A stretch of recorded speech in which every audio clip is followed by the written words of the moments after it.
How do we deal with rock bottom? It's interesting how a good movie almost needs a kind of scene where it appears as though the hero is about to fail their mission. It seems as though the world is against them, as though they have nothing left in them, no energy, no determination. They've expended everything, and it seems as though there is no hope left. We like a movie that has this movement of seeming as though all hope is lost, and then suddenly there is the redemption, a kind of rising from the ashes like a phoenix. These stories, they hold a deep resonance to our hearts, to the part of ourselves that sees meaning in everything, and meaning in a kind of mythology of life, a mythology of overcoming stress, of overcoming hardship, and through that overcoming, learning, learning deep lessons about oneself, evolving oneself. You see, as I've said before in the past, growth requires resistance. It requires a kind of pressure that is placed upon us, a demand of the environment, a kind of test. And it is only through overcoming such tests that we can prove to ourselves that we are capable. We do not grow when residing in a state of inertia, in stagnation, in comfort. Growth, its highest form, is often uncomfortable. It brings us to our core. It strips away all the illusions that we hold and cling on to, all the illusions of comfort, all the illusions of safety. And when we are stripped bare of all of this, what is left is a blank and empty canvas for us to paint on, for us to form into whatever we see fit. And this is a very shamanic process by its nature. A shamanic initiation is a kind of death before your death. And in death, we are stripped away of the identification with this bodily form, the identification with our thoughts, with our mind, with our personalities. We are stripped away of all of it. And what is left is awareness. And awareness is a blank canvas. It is spacious. It is often compared to space, because space is infinite. And, space is empty. And that is our original condition. Our original condition is spacious and empty. It is simply that awareness. And within awareness, there are certain forms, certain expressions, certain emanations, creations. And this is part of the show, part of the dream. And there's an elegant beauty to that expression.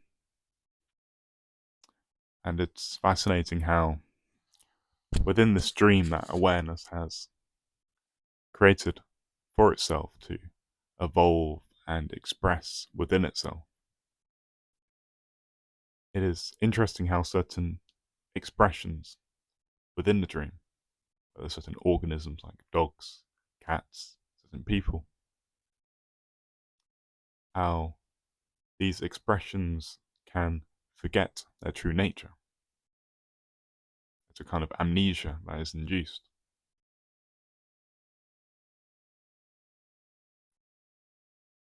And yet certain expressions can remember. This is what we call enlightenment or awakening. And this occurs when a expression within the dream realizes that it is in a dream. And this realization is recursive, it's self-referential. It occurs when awareness, rather than being directed outwards into the world of ego, of forms, of objects, it turns inwards. And then from that turning inwards, there is a kind of dissolving of the apparent distinction between the seer and the seen. Reality comes to be known as self-evidently one and undivided at its source. And that's the realization of the capital S self. And upon seeing this, well, is it seen? Often our notion of seeing has a kind of bifurcation between subject and object. There is a subject who is observing an object. Of course, realization is non-dual. It realizes the illusory nature between this duality. And it comes to see one's highest identity as something eternal and something that is beyond all of the worldly forms. It's formless. It's limitless, in other words. And it's profoundly silent.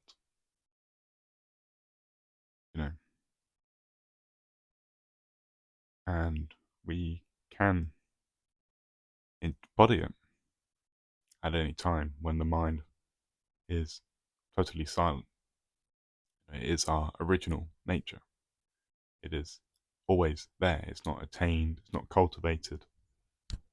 It is the original condition. And there was no true deviation of it, you see. Buddha nature, as is said, pervades and it penetrates through everything. And despite this, there are certain forms, whether they be certain animals, that they cannot recognize their own Buddha nature because of their own bodily constitution. It does not support it. But there are certain beings who, of course, can. They have the prerequisite bodily condition to be capable of that kind of mental cognizing. It's a mental cognizing that sees beyond the mind. And it's a profound thing how,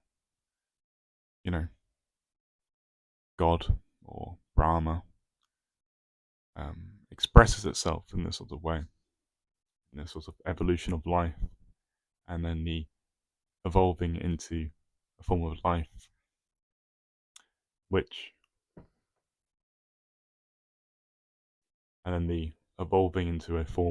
life which refers back to itself and realizes itself.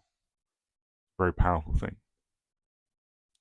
But yeah, I think I'll leave that there. That's been a little riff kind of video. There's no script here. This is just consciousness expressing itself the way it wishes to in this moment. So I'll leave that at that.